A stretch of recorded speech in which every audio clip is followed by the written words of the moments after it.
iniciar con voy a compartir pantalla.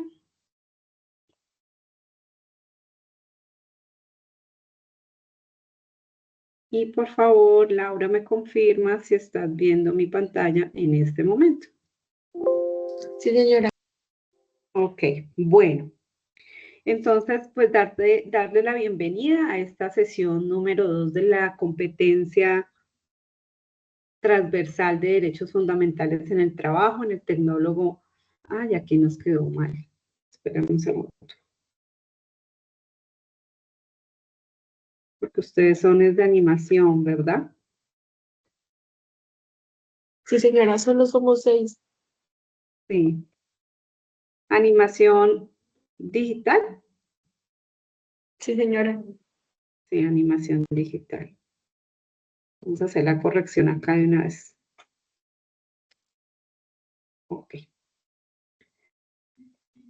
Bueno, entonces aquí nuevamente compartimos. Entonces estamos en esta sesión con la ficha 2886-319, 2886-317, recordando que nos encontramos en la fase de evaluación. ¿Qué quiere decir eso? Que ya estamos pues en la recta final y vale la pena pues resaltar el trabajo de las personas que han estado ahí. Son unas fichas pues que han tenido algunas situaciones particulares donde son pocos los aprendices, pero realmente los que han estado han demostrado esa disciplina, el esmero, la dedicación y seguramente van a llevar a feliz término este proyecto de vida que un día tomaron la decisión de iniciar. Entonces felicito a los aprendices que van al día, invito a de pronto algunos que aún están por ahí pendientes de evidencias que se pongan al día para poder culminar a feliz término esta etapa de la fase de evaluación que hace parte de la recta final. Bueno, entonces vamos a tener nuestra agenda del encuentro de la noche de hoy, el saludo, vamos a explicar las actividades y los resultados de aprendizaje que vamos a empezar a abordar con esta actividad, la temática, cuáles son esos nuevos conceptos que vamos a aprender y la explicación de la entrega de la evidencia, como acostumbramos, el cómo, dónde y cuándo debemos entregar esa evidencia, que para este caso pues es una evidencia muy sencilla, pero muy importante dentro de lo que tiene que ver con los derechos fundamentales. Y vamos al final a tener un espacio de dudas e inquietudes. Bueno, entonces nuevamente saludo especialmente a nuestro aprendiz que se conectó hoy muy juiciosamente a la sesión y a todos aquellos que van a ver también la grabación. Nuevamente los saludo muy afectuosamente. Mi nombre nuevamente les recuerdo Nidia Velasco, soy la instructora de la competencia transversal de derechos fundamentales y pues haciendo un recorderis, ya habíamos visto una primera actividad de esta competencia, que fue el informe de trabajo decente, donde nos permitió ver un poco esos conceptos en qué es trabajo digno, qué es trabajo decente, cuáles son esos derechos que tienen también los trabajadores, ¿cierto? De forma individual y también de forma colectiva. Tuvimos varios aprendices que estuvieron ahí muy juiciosos entregando sus evidencias. Espero que en esta nueva evidencia que hoy iniciamos, bueno, que quedó habilitada desde el día de ayer, estemos muy juiciosos en la entrega de esta actividad. Entonces vamos a abordar el resultado del aprendizaje, reconocer el trabajo como factor de movilidad social y transformación vital con referencia a la fenomenología y los derechos fundamentales en el trabajo. La temática que vamos a trabajar es establecer la importancia de los derechos de los pueblos, de la solidaridad, de la paz y del acuerdo de los indicadores en el desarrollo humano. Qué tan importante es hablar de los derechos humanos teniendo en cuenta que son aplicables en cualquier rol que tengamos en la sociedad, independientemente de donde estemos, de donde trabajemos, de con quién estemos. El tema de los derechos humanos es un tema que día a día nos compete a todos. Bueno, entonces, para iniciar, pues, retomando un poco la actividad que abordamos en la sesión pasada, hablábamos que el trabajo se constituye en un derecho, ¿cierto? Y que este trabajo ha sido un resultado de esas movilizaciones, de las organizaciones por allá en la Segunda Guerra Mundial, donde iniciaron las huelgas de los trabajadores en búsqueda de mejores condiciones de trabajo, en mayores garantías, que tuvieran los trabajadores y que se dejaran de ver como una máquina que producía y que producía, sino que eran personas, seres humanos que sentían, que se cansaban, que también requerían de algunas condiciones especiales para poder trabajar. Y todas esas luchas y esas, digamos, búsquedas y esas conquistas, pues arrojaron que hoy en día podamos decir que el derecho al trabajo es un derecho fundamental y que en el caso de nuestro país está constituido, está contemplado en nuestra Constitución Política de Colombia y que hay unos mecanismos de protección también ante este derecho. Y para eso, pues, quisiera hacer una pregunta que todos a veces todavía nos hacemos, y es, ¿cuál puede ser una violación a los derechos de trabajo? Tenemos los derechos, pero ¿cuáles pueden ser una de esas violaciones al derecho al trabajo? ¿Cuál crees tú, Laura, que puede ser alguna violación a los derechos de los trabajadores?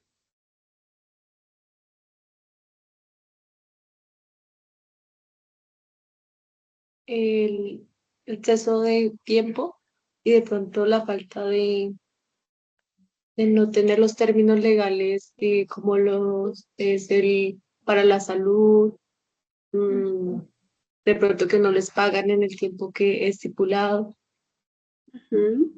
Muy bien, correcto, Laura, sí, el no tener acceso a unas prestaciones sociales, ¿cierto?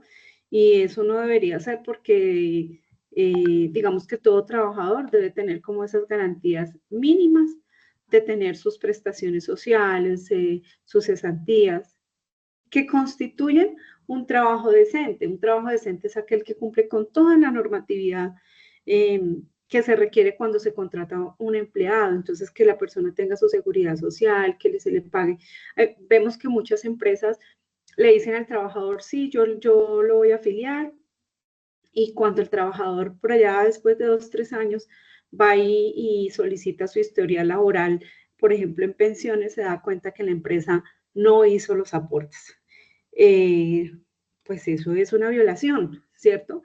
Porque pues, el trabajador estuvo ejerciendo su tarea, estuvo cumpliendo con ese oficio para el cual fue contratado y con la tranquilidad de que el empleador estaba asumiendo esos deberes de pagarle su seguridad social, su pensión, su salud, y pues a veces se llevan sorpresas, ¿cierto?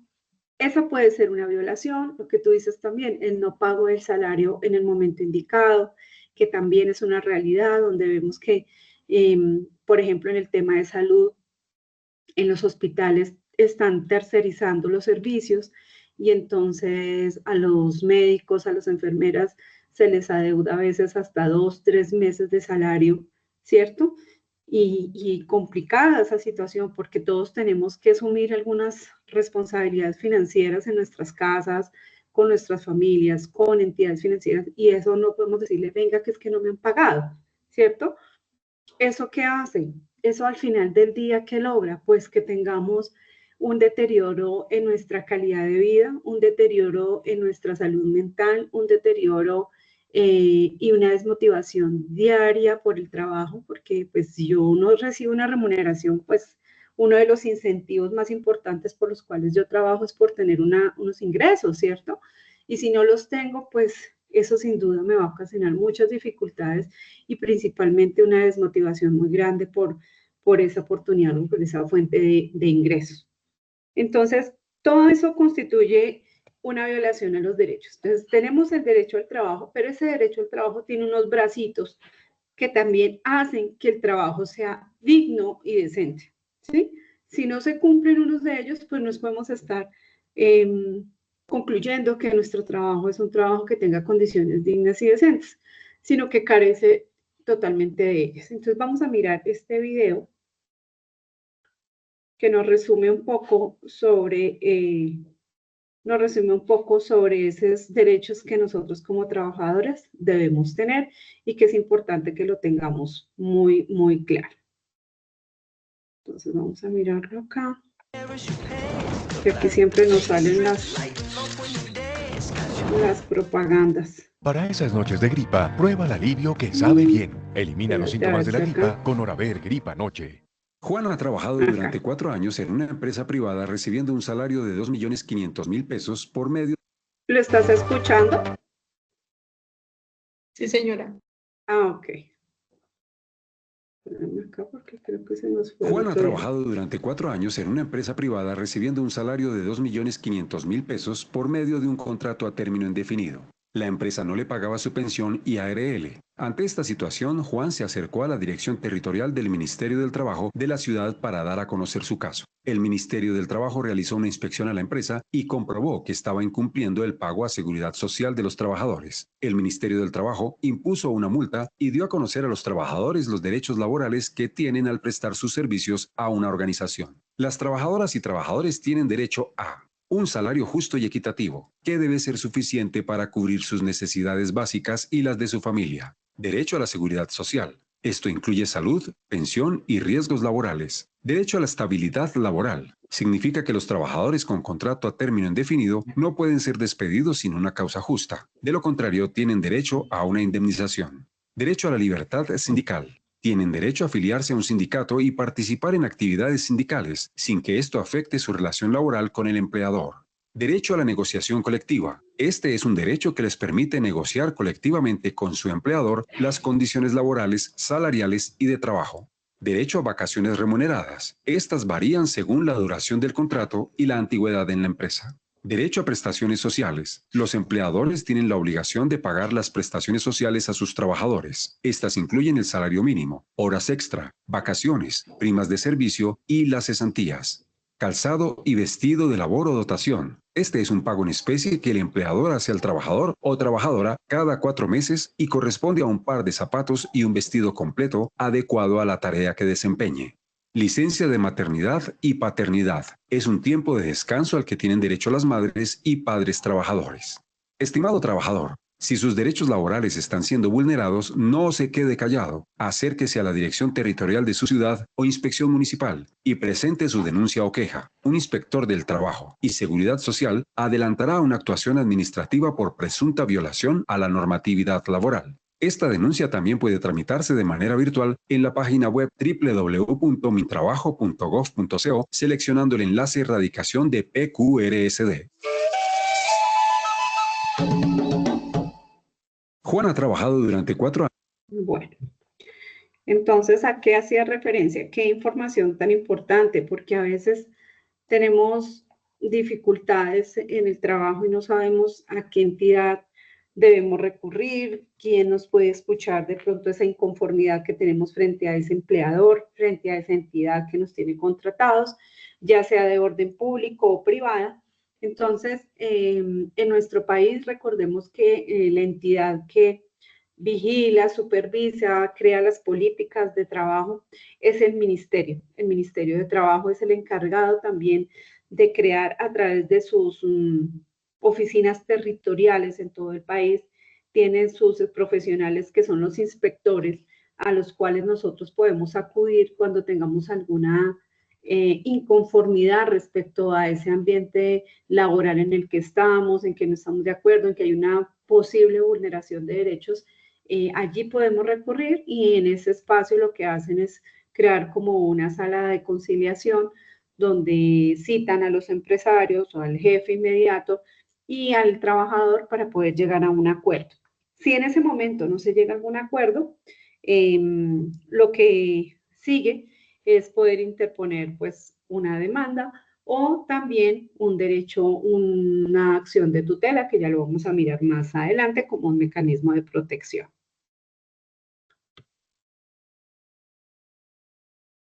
Bueno, entonces sabemos que existen los derechos, sabemos que el derecho al trabajo también hace parte de los derechos fundamentales, pero también es importante darnos cuenta que, bueno, ¿y qué hacemos si un derecho no se está cumpliendo? Si nos vemos amenazados frente a una situación de vulneración, ¿cómo hacemos que podamos tener el goce de esos derechos, ¿cierto? O el restablecimiento de ellos. Entonces, este es un tema que no solamente compete a la localidad, a la nación, al país, sino que es un tema universal y que para eso también existe un sistema donde se crea precisamente esas políticas de protección a los derechos humanos, no solamente al trabajo, sino absolutamente a todos los derechos humanos. En el caso laboral, la Organización Internacional del Trabajo, la OIT, es la entidad encargada de crear esas normas del trabajo, es decir, esas pautas, esos lineamientos que los países deben acoger para poder brindar condiciones óptimas a sus trabajadores. Entonces recordemos que la OIT es una agencia de la ONU, ¿cierto?, que reúne a 3 actores principales. Es una agencia tripartita porque dentro de esa agencia tiene asientos, es decir, tiene voz y voto los gobiernos, los empleadores y también los trabajadores, ¿cierto? En el caso de nosotros que estamos en Latinoamérica, hay una agencia para países andinos que está compuesta por Bolivia, Colombia, Ecuador, Perú y Venezuela. La oficina en esta zona de países andinos tiene su oficina en Lima y es allí donde pues busca promover todo el tema de trabajo decente, de justicia social en toda la región, en toda la zona andina, interactúa constantemente con estos países para lograr precisamente que se creen normas y políticas que conlleven a mejores condiciones de las que todos los días nos vemos enfrentados, ¿cierto?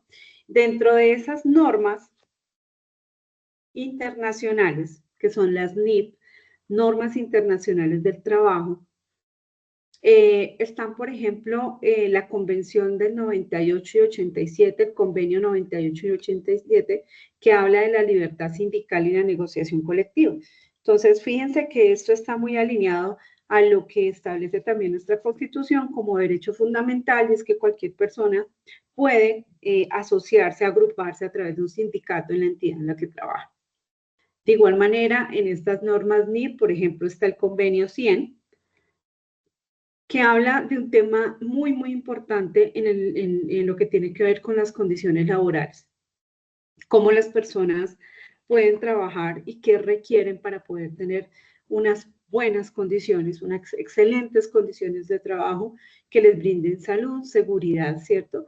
Y por eso sale esta política de seguridad y salud en el trabajo, donde pretende que el trabajador esté precisamente blindado con sus elementos de protección, con lo que requiera para poder desarrollar su tarea, su labor, que también hayan unas políticas ambientales dentro de esa empresa, que haya unas políticas de seguridad y salud en el trabajo, que haya unas políticas de calidad también en lo que hacemos cada día y por ende también que se le den garantías a los trabajadores en cuanto a sus jornadas laborales, en cuanto a sus salarios, en todo lo que tiene que ver con esos derechos fundamentales cuando yo hago parte de una empresa, ¿cierto? Como colaborador y que también requiero que así como doy, pues pueda yo recibir esos derechos que por ley me corresponden.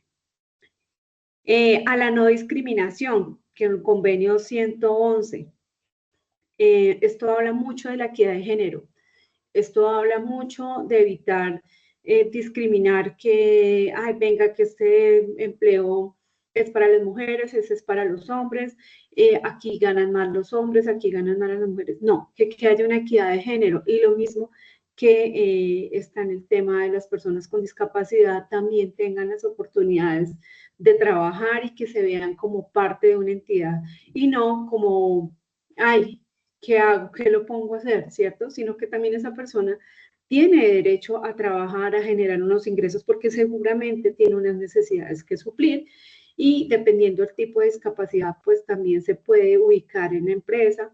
Eso sí, la empresa pues tendrá que recurrir a unos temas de unos ajustes para que este trabajador pueda desempeñarse de forma óptima. Pero también eso hoy en día ha tenido no es una tarea fácil, pero se ha venido trabajando en ello, ¿no? De hecho, nuestro país tiene una política de incentivos tributarios y administrativos, económicos, a las empresas que contratan personas con discapacidad. Por ejemplo, en el tema tributario tienen una deducción del 200% cuando contratan a una persona con discapacidad. Entonces, digamos que nuestro país también ha generado unas políticas que estén alineadas precisamente con lo que se busca y es la no discriminación y la inclusión laboral. Las peores formas de trabajo infantil, o sea, este convenio hace referencia a que no solamente se debe erradicar o que existe el trabajo y la explotación infantil, sino que también hay algunas modalidades que se constituyen como las peores formas de trabajo infantil y que esto no solamente es en nuestro país, sino que es a nivel mundial.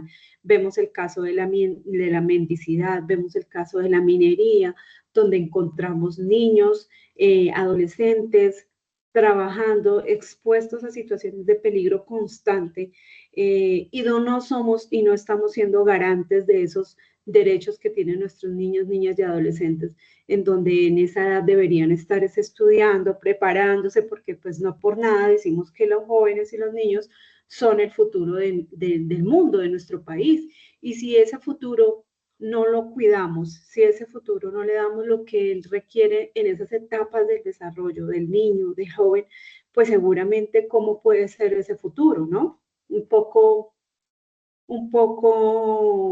como, como dudas, como con preguntas, como con angustia, porque si vemos que nuestra juventud hoy en día no se le brindan esas garantías, pues va a ser un poco complejo ese nivel de productividad y economía de un país que depende de la capacidad productiva o de la fuerza productiva que tenga. Bueno, estas organizaciones como la OIT, para poder realizar estos convenios, no lo hacen de forma, digamos, caprichosa. Vamos a generar este convenio porque nos pareció bonito, porque no. Eso obedece a unas pautas, un paso a paso que está determinado por la OIT. Dentro de ellos, pues primero, lo que ellos hacen es identificar el problema, es decir, toman estudios que salen de los diferentes países. En el caso de la OIT que tenemos para países andinos, pues ellos toman cómo es esa dinámica laboral, cuáles son esas dificultades que tienen, digamos, a nivel de Latinoamérica, estos países que conforman la OIT, identifican un problema que sea común, ¿cierto? Que sea común en cada una de estas regiones. Eso es sometido a una discusión previa a través de sus 3 autores tripartitos que tiene: gobierno, trabajadores y empresarios, ¿cierto? Los 3 discuten y ven sus puntos de vista. Una vez ya se puede identificar que efectivamente es un problema y que hay que solucionarlo, en la conferencia internacional que hace la OIT en Ginebra, Suiza, cada año vienen y debaten precisamente esos problemas y los someten a una aprobación o a una votación para que se constituya en un convenio. Una vez se constituye en el convenio, lo que hacen es enviarlo a los países para que los países lo ratifiquen. Es decir, una norma internacional del trabajo que crea la OIT no quiere decir que sea camisa de fuerza para los países, pero sí es importante si ellos también quieren tener cooperación de la OIT para sus políticas. Entonces, por ejemplo, lo que hablábamos ahorita en nuestro país, nuestro país, Colombia, ratificó el tema de la reeducación de trabajo infantil, que es una de las normas internacionales que tiene la OIT. Lo ratificó. ¿Qué quiere decir eso? Que todo lo que se trabaja en nuestro país tiene que apuntar de estar alineado con este convenio. Por eso se crean, por ejemplo, lo que yo les comentaba ahorita, de los incentivos para que se contraten personas con discapacidad. Por eso se habla de que debe haber una Colombia, un sector empresarial incluyente, porque todas esas acciones que se hacen deben estar encaminadas, porque una vez un país ratifique que quiere alinearse con esos convenios, con esas normas internacionales de la OIT, pues va a ser sujeto a que se le haga un seguimiento y una supervisión por parte de este organismo. Entonces, ahí están supervigilándolos de que efectivamente se haga y que se hagan acciones reales y concretas. Bueno, eso a nivel internacional y a nivel de nuestro país, ¿cómo funciona? ¿Qué hago yo si como trabajador o como buscador de empleo. En un momento yo fui y me postulé a una vacante y en ese empleo no me lo dieron porque tenía discapacidad. Sigamos con el ejemplo de discapacidad. Tenía discapacidad y entonces me dijeron que yo no servía para ese trabajo, que no me lo podían dar. Inmediatamente y yo tenía el perfil porque estaba pidiendo la empresa, pero no me dieron el trabajo. Entonces, ¿qué pasa en ese caso? Pues estoy siendo un sujeto de vulneración de derechos. ¿Cómo hago yo el restablecimiento de esos derechos? ¿Qué instrumentos puedo utilizar para poder garantizar que yo pueda acceder a ese derecho fundamental como es el trabajo? Entonces, en nuestro país existen dos mecanismos importantes que hacen y logran materializar los derechos fundamentales, no solamente el del trabajo, el de la salud, el de la educación, el de poder tener el derecho a la libertad, el derecho a la vida, ¿cierto?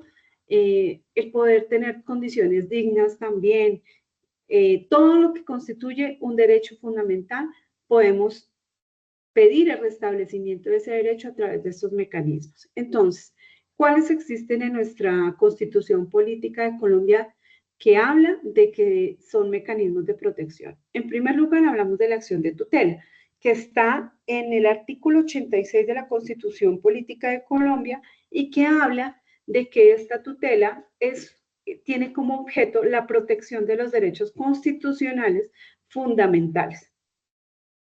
Así no se encuentren consagrados en la Constitución. Cuando estos resulten vulnerados, amenazados por la acción o por la omisión de cualquier autoridad pública. El fallo que se produce de esta acción debe ser de inmediato cumplimiento. Esta acción de tutela es un mecanismo supremamente eficaz en el tema del restablecimiento de derechos.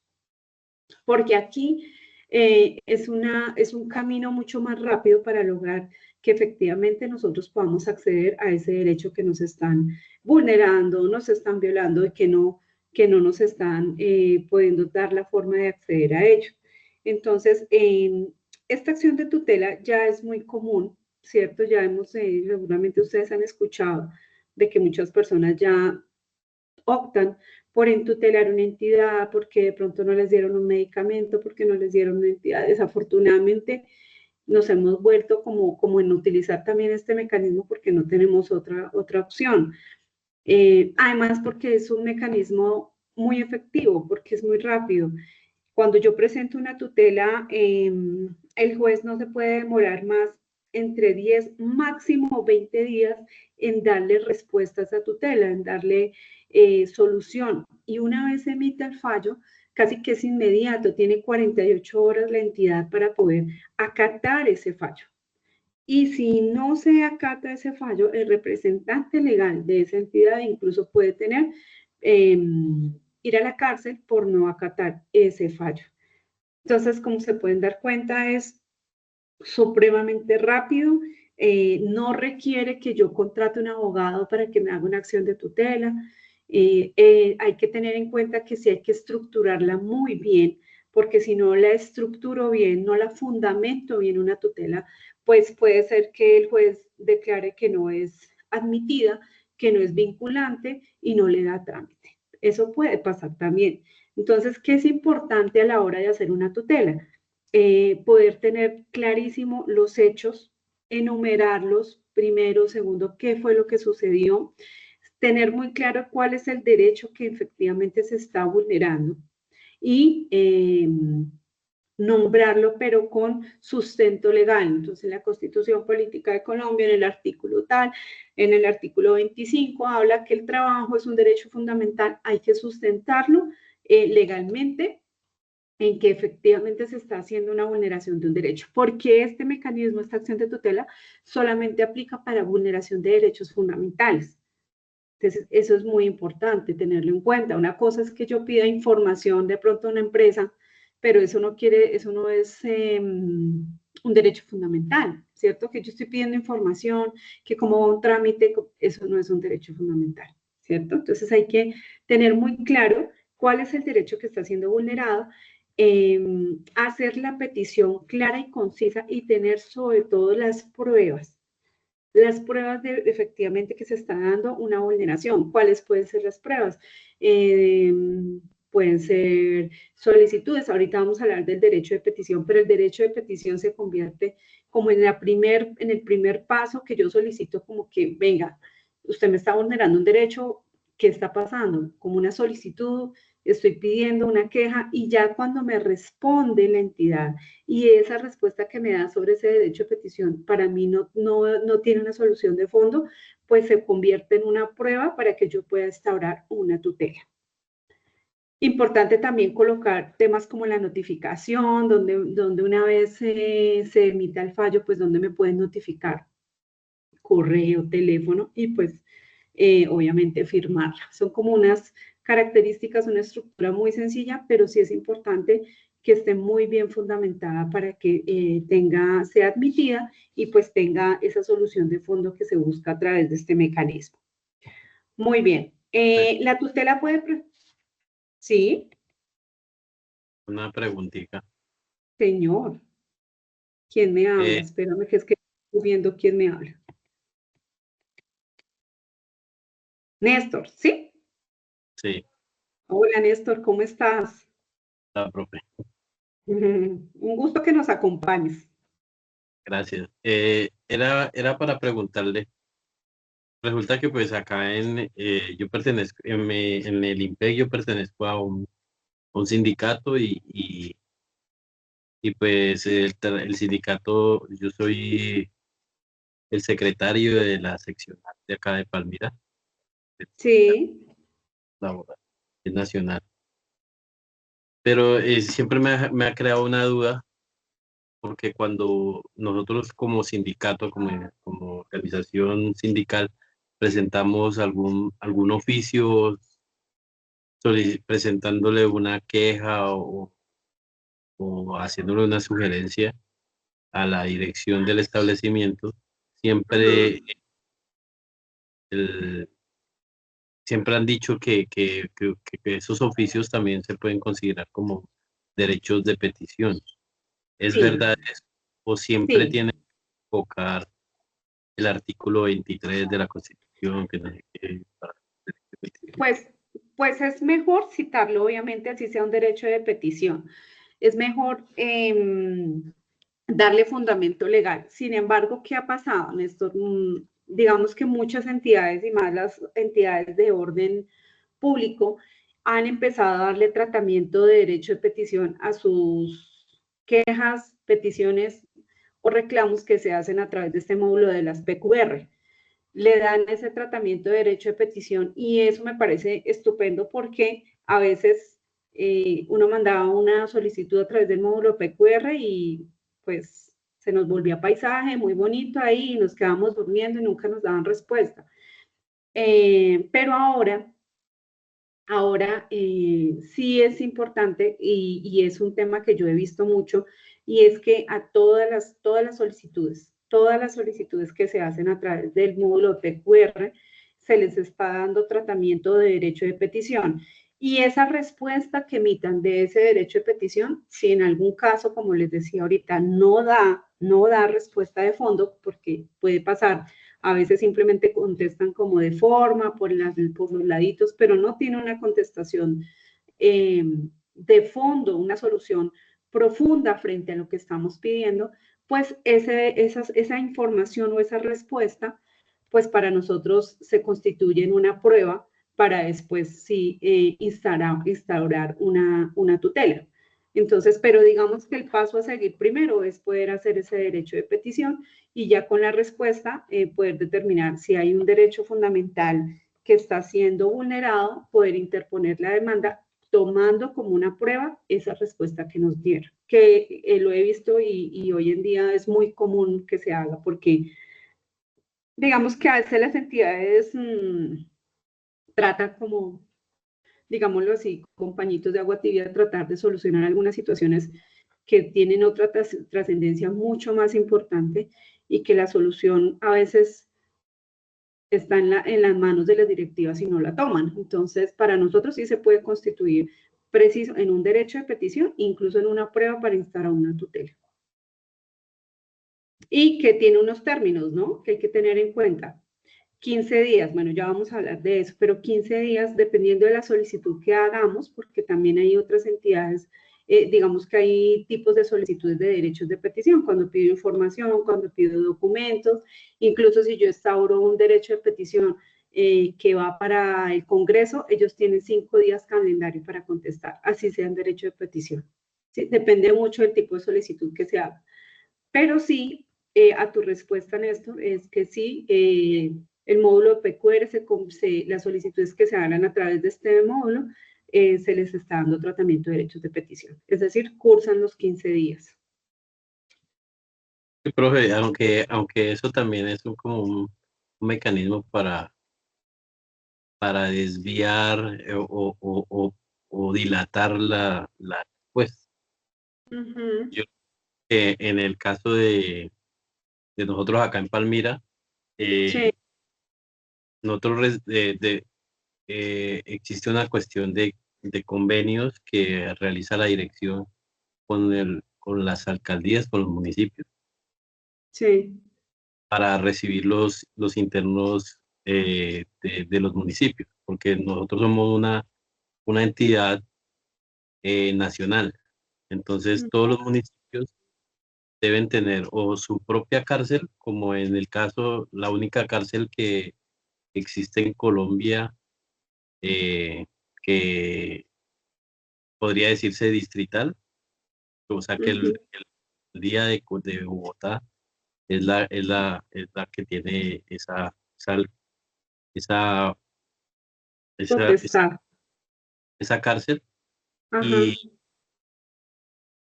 Y entonces, como en ninguna parte, en ningún municipio del país existe otra cárcel así distrital, o sea, que la alcaldía la administre, el IMPEC hace convenios con las alcaldías para recibirle los internos municipales. Entonces, en el acá de acá de Palmira pasa eso, o sea, eso siempre ha pasado desde que yo entré al IMPEC, que nosotros nos Sí. pagamos. Eso se llama una prima extracarcelaria o sobresueldo municipal. Ajá. Que lo asumes la entidad territorial, el municipio. Exacto, la entidad territorial paga el municipio paga la manutención y el cuidado de esos internos municipales. Pero entonces hay un problema, una problemática que los convenios solamente los tasa el Consejo de Estado, que es el director de la policía, el director del IMPEC, la PIA y el Ministerio de Justicia. Pero aquí se están haciendo, pues arbitrariamente, se están inventando, digamos, poner como un ejemplo, dicen, tenemos tantos internos y por eso vamos a pagarle esta platica. Les dicen, 600 millones y ya, y con eso, pero entonces nadie tasa eso y esa prima extracarcelaria para nosotros ¿cómo se llama? Prestación, como... Prestaciones sociales. ¿Hace parte del factor salarial?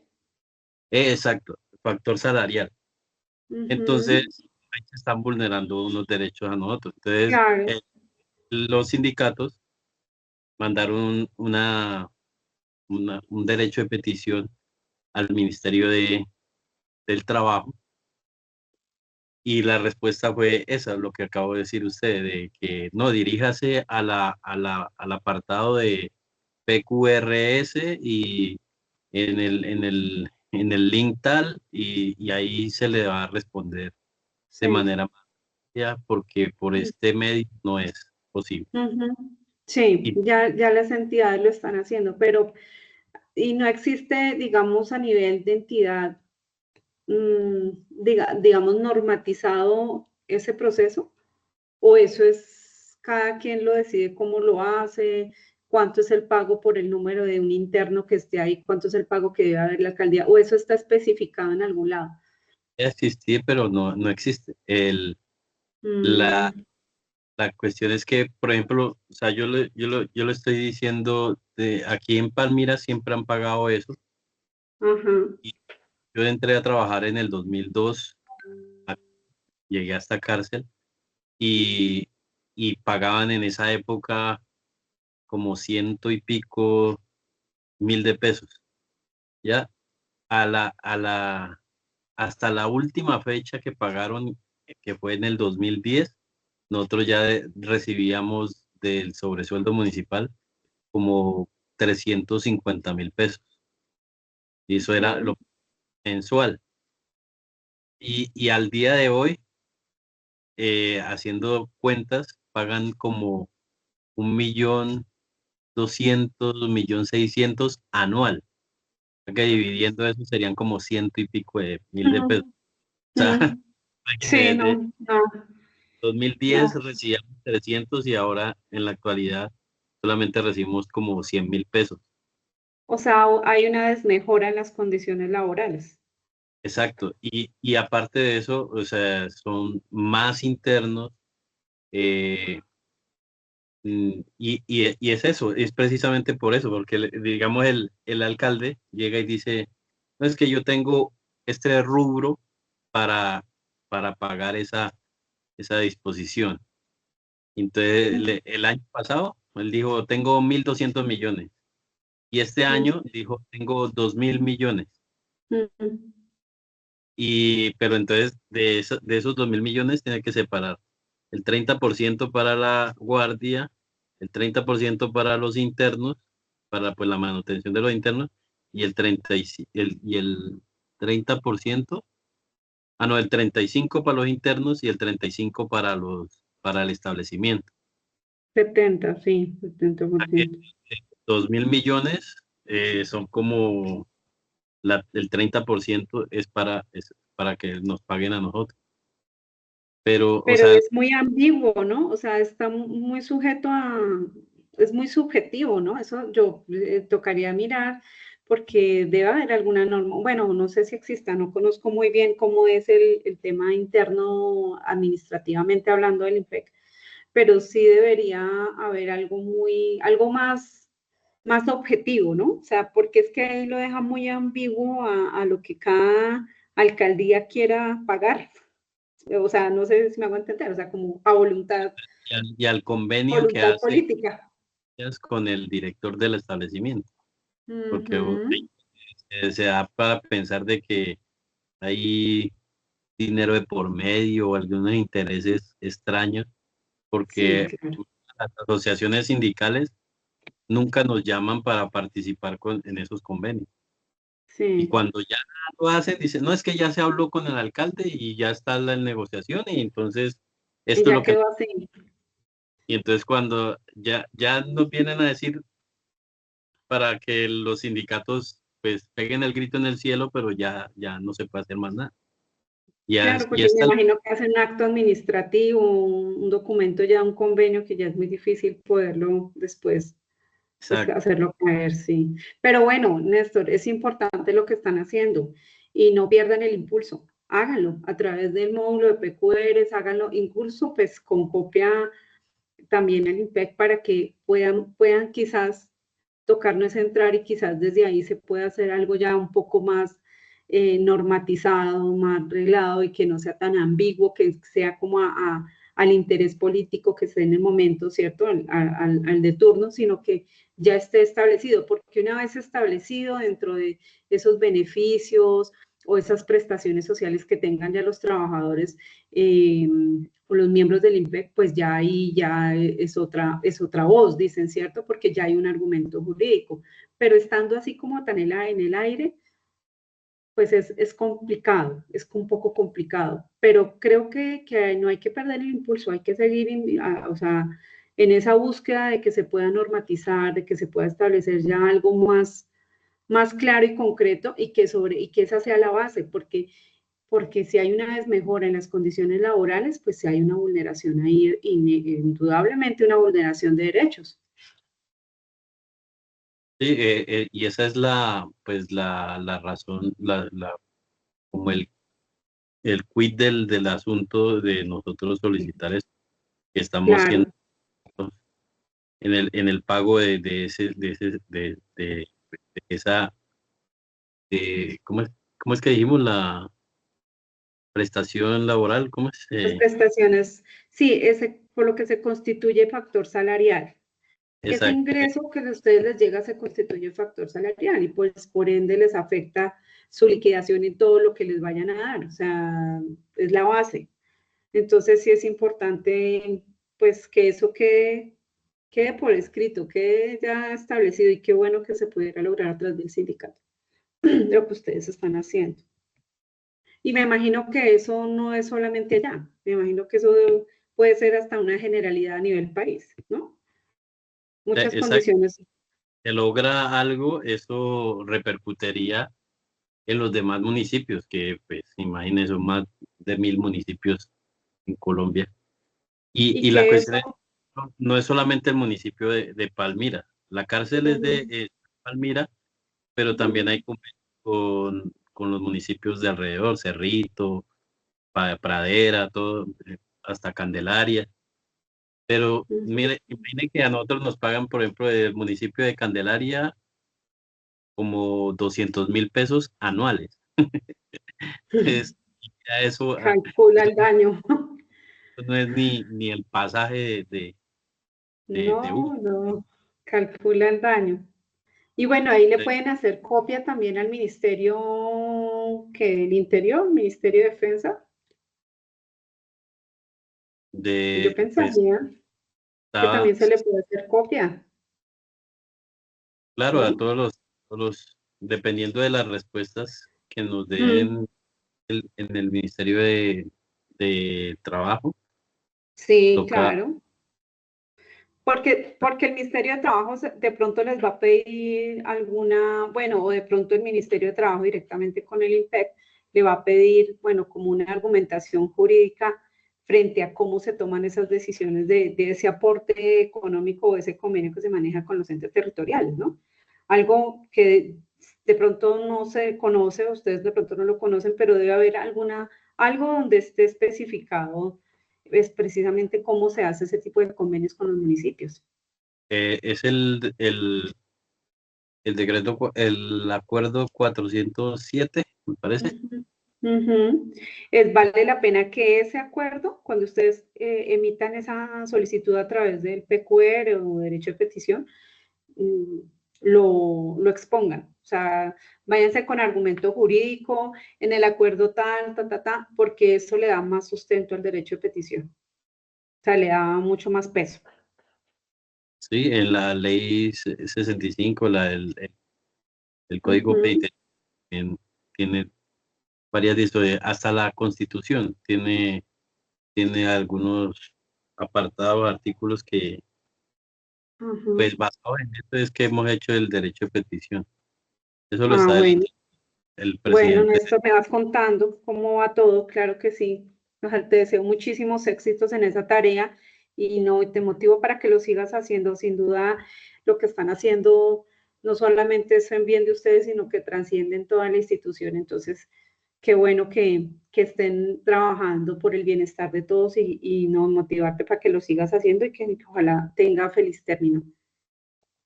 Vale, profe, gracias. Bueno, bueno, Néstor, a ti por compartir la información y esos comentarios tan importantes. Bueno, hablamos ahora de otro mecanismo que existe, que es el derecho fundamental, que hablamos ahorita con Néstor y que está estipulado en el artículo 23 de la Constitución Política y que habla que es un derecho fundamental. Un derecho de petición es un derecho fundamental, así como hablamos de la salud, del trabajo, que toda persona pueda hacer una solicitud a través de un derecho de petición es un derecho fundamental, es un derecho que está, como les digo, consignado en la Constitución Política y que consiste pues en esa facultad que tiene toda persona en presentar esa petición respetuosa a las entidades, a las empresas, a las autoridades, con el fin de solicitar pues información, de darle solución de pronto a algún tema específico, ¿cierto? También podemos a través del derecho de petición pedir copias de documentos,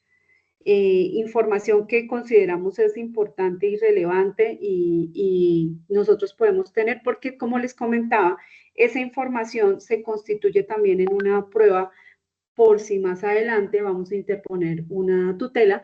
Entonces, toda la información que nosotros podamos pedir a través de ese derecho de petición, pues nos va a servir como un insumo para después instaurar la acción de tutela. Entonces, ¿para qué nos sirve el derecho de petición? Como les decía, para pedir información, para hacer reclamos, para hacer solicitudes administrativas, ¿cierto? Toda la información que nosotros y todas las entidades están en la obligación de suministrarnos y darle respuesta de fondo. Normalmente este derecho de petición, pues, se demora 15 días hábiles en responder, pero este tiempo a veces se dobla porque la entidad dice que, bueno, le da una respuesta parcial a la solicitud y puede tomarse otros 15 días para poder resolver ya de fondo la solicitud que estamos haciendo. Bueno, muy bien. Otro mecanismo que existe es la acción de cumplimiento. También está consagrado en la Constitución, en el artículo 87. Este mecanismo es un instrumento directo y rápido con el que cuentan todas las personas, asociaciones, digamos que es un mecanismo que se puede ya presentar de forma colectiva y que pretende hacer exigir y hacer efectivos esos deberes que tienen las entidades y que están estipuladas en las leyes, ¿cierto? Y que a veces por negligencia de las autoridades públicas pues no se cumplen. Este tipo de acción de cumplimiento se presenta siempre a través de un juez, ¿sí? Se interpone a través de un juez y se da cuando se interpone una norma por fuerza de ley, o sea, no se cumple, o se incumple un acto administrativo, o se incumple un deber que surge de la ley o un acto administrativo. Por ejemplo, si encontramos que un trabajador de una entidad está, digamos, utilizando la información. Recordemos que en nuestro país hay una ley que es la Ley de Protección de Datos, ¿cierto? Habeas Data, donde dice que ninguna persona puede manipular, tramitar o compartir información que esté en la entidad porque pues es de orden confidencial. Y por ejemplo, encontramos que un funcionario de una empresa está tomando esa información y sacándola de la empresa. Eso se constituye, si lo podemos, lo verificamos con pruebas, se constituye en una acción de cumplimiento donde nosotros nos damos cuenta que no se está cumpliendo una ley que es la ley de tratamiento de datos. ¿Qué es lo que pasa? Se interpone ante el juzgado emite un concepto y notifica al departamento de cumplimiento o al de seguridad de la información de la entidad para que investigue si efectivamente se vio, se evidenció que la persona estaba sustrayendo información de la entidad, ¿cierto? De las personas que están ahí, o por ejemplo, en una entidad de salud, que vemos que algún funcionario está también tomando historias clínicas de los pacientes y las está compartiendo. Esa es información confidencial, eso no se puede hacer. Entonces lo que hacen es investigar y si efectivamente se dan cuenta que ese funcionario o ese empleado está haciendo esas conductas inadecuadas, pues se toman las medidas disciplinarias que por ejemplo pueden ser suspensión del trabajo, puede ser un despido porque es una justa causa estar sustrayendo información o compartiendo información confidencial de clientes, de pacientes, información que tenga la empresa que es confidencial, eso también se constituye en una justa causa de despido. Y se pueden utilizar este tipo de materializaciones a través de la acción de cumplimiento. Bueno, muy bien, vamos a correr porque el tiempo ya nos apremia. Listo, chicos, entonces pasamos a lo más chévere. Evidencia a entregar. Está muy fácil y créanme que les va a ayudar mucho a comprender un poco más de estos derechos de petición, de tutela, porque es el día a día. Lo decía Néstor, estamos haciendo ahorita un trámite que es un derecho de petición.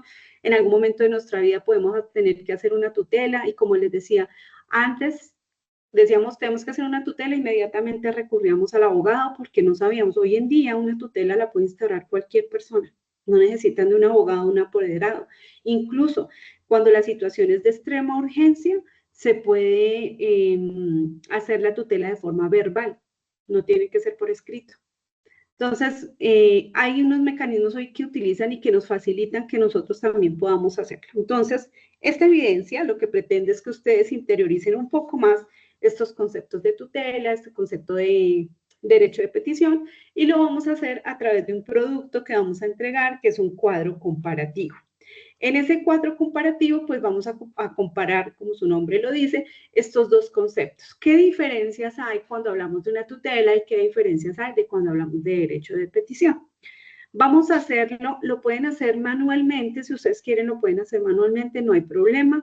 Lo importante es que si lo van a hacer manualmente, pues lo digitalicen, es decir, le tomen una foto para poderlo subir a la plataforma. Y también, si ustedes que son todos unos expertos en el tema digital, pueden utilizar alguna herramienta que se les facilite. Importante que tomen la información que está en el componente de derechos fundamentales en la plataforma. Si toman información de otra fuente, perfecto, lo pueden hacer siempre y cuando lo escriban en la bibliografía, ¿listo? Lo resalten en la bibliografía porque, pues, puede ser plagio cuando tomamos información de otro lado y no citamos, se convierte en un plagio, ¿listo? Entonces, en la información en el componente de derechos fundamentales, ahí encuentran toda la información de qué es una tutela, qué es un derecho de petición, hay videos, hay documentos, incluso hay un formato de tutela que a ustedes de pronto también les puede servir si en algún momento tienen que hacer alguna tutela, ahí está un formato que se puede utilizar como base para diseñar una tutela.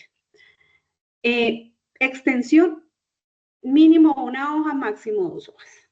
¿Dónde podemos hacer el envío? Profe, listo, van a entrar a la AP9, Derechos Fundamentales, Mecanismos de Defensa de los Derechos Fundamentales, y entran a la guía, aquí que nos quedó también mal porque estamos en otra guía, estamos ya en la guía 9, nosotros ya estamos terminando, chicos. Vamos a corregirle acá, porque nos quedó en la guía 8 y es guía 9. Ok, en la guía 9. Y allá van a cargar ya esa evidencia. Entonces va a estar habilitada, esta evidencia está habilitada desde ayer 28 de mayo y va a estar hasta el 3 de junio. Importante que tratemos de cumplir los tiempos. Yo sé que ustedes andan súper embolatados con mucho trabajo, con muchas cosas, la familia, el trabajo, todo. Pero recuerden que ya estamos en la recta final. No se dejen acumular, traten de hacerlo dentro de este periodo de tiempo, es decir, hasta el 3 de junio, que es el 3 de junio, la otra semana, el jueves, va a estar habilitada esta evidencia. Si después del 3 alguna situación se les presenta, por favor me escriben, profe, no puedo subir la evidencia, me escriben y yo les habilito para que la suban. Pero lo importante es tratarlo de hacer dentro de aquí al 3 de junio para que no se les acumule más evidencias y vayan saliendo. Ustedes han sido supremamente juiciosos. Esta evidencia está muy sencilla, muy fácil, muy chévere de trabajar. Entonces, pues, me imagino que el tiempo está bien para cumplir. Aquí les traje como un pantallazo para que recordemos que estamos en nuestra... ¿Sí están viendo la pantalla, chicos? Sí, señora. Ah, bueno. Entonces, recordemos que estamos en nuestra fase 4 de evaluación. Qué bueno, qué emoción. Ya se acabó esto, les cuento. Ya estamos terminando. Entran a la fase 4 de evaluación y van a ir a la actividad de proyecto, a la AP9, y ahí les va a desplegar material de formación, la guía y las evidencias. Vamos a remitirlos a donde dice la guía, las evidencias, perdón, y allí van a encontrar componente, derechos fundamentales, cuadro comparativo sobre derechos de petición y acciones de tutela. Una vez ingresen allá, no les traje acá, pero una vez ingresen ahí, van a encontrar una guía, un documento que les va a permitir, trae como el paso a paso que ustedes deben cumplir, digamos que habla que en el derecho de petición, en el cuadro comparativo, ustedes van a tener que mirar las características del derecho de petición en la acción de tutela, a quién se le dirige, cuándo procede y como el concepto final de cada uno de ustedes frente a estos dos mecanismos. Entonces, es un ejercicio supremamente fácil que yo sé que ustedes lo van a poder hacer de forma rápida y acertada. Vamos a abrir el espacio para las dudas, espacio para las preguntas, para las inquietudes que ustedes tengan en este momento. No hay dudas, no hay preguntas, todo clarísimo.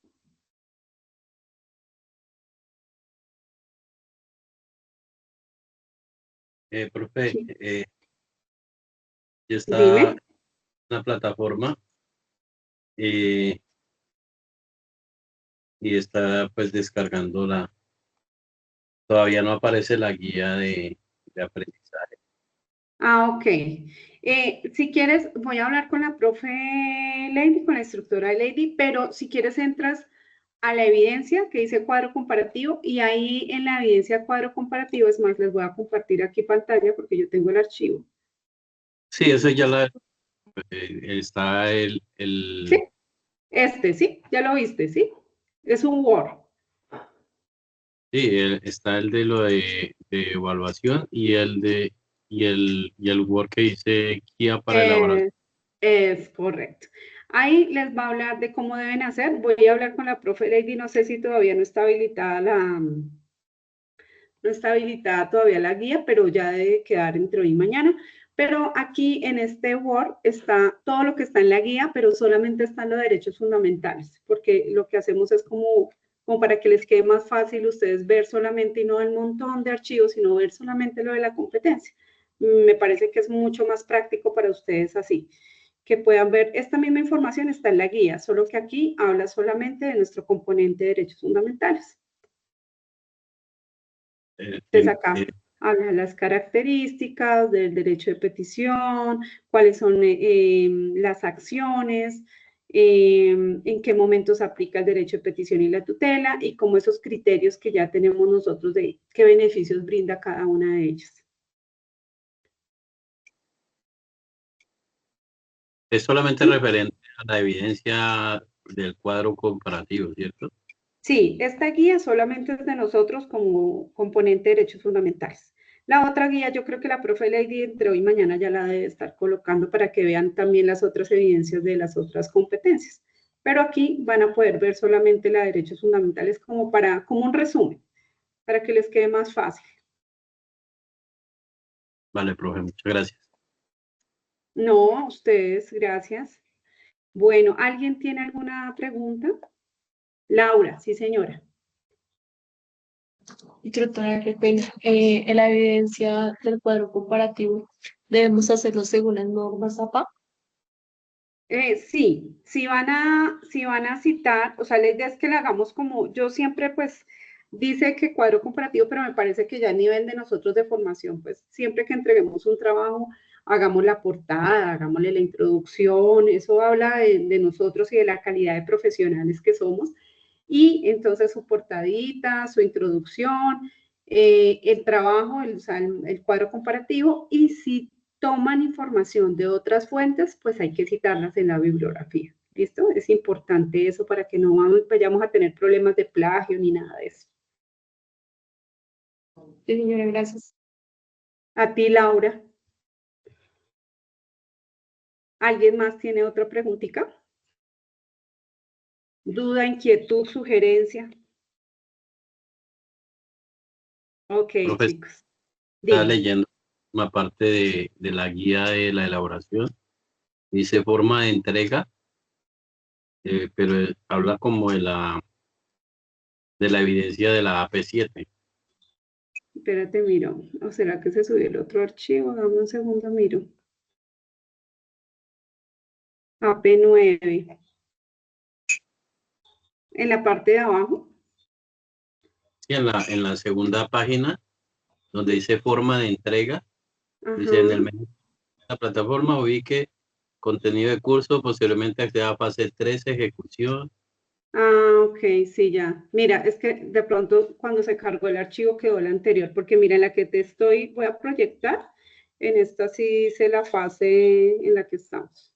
Entonces, deme un minutico, ya la miramos, yo la descargo y la bajo. Mira, porque en esta que tengo dice fase 3, evaluación, proyecto A, cuadro comparativo, guía de aprendizaje 9. ¿Está diferente la que tú tienes versus esta? Sí, porque dice fase 3, ejecución, y aquí también está mal, porque Ah, es ok. fase, profe. Listo, Néstor, dame un segundo, gracias por darte cuenta de esa falencia. Entonces ya la corrijo y la subo para que la puedan descargar correctamente, ¿vale? Vale, profe. Bueno, chicos, muchísimas gracias por su atención. Espero que tengan un resto de noche y descanso satisfactorio. Los mejores éxitos, nuevamente felicitarlos por el paso y por el momento en que están en este proceso de formación. Los felicito mucho.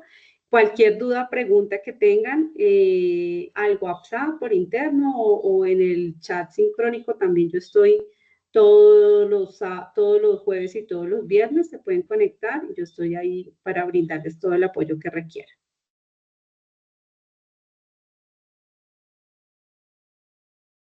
Entonces les deseo una feliz noche.